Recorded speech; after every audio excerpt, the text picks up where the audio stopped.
কোথায় গেল স্কুলের টাইমে? এই তুই ছাদে দাঁড়িয়ে কি করছিস? চ স্কুলে যাবি।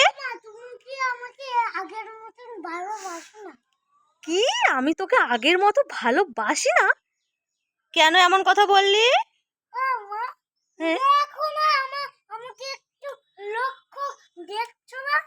আমি তোমার ফুলে গেছে গ্যাস হয়ে। কি গ্যাস হয়ে পেট ফুলে গেছে?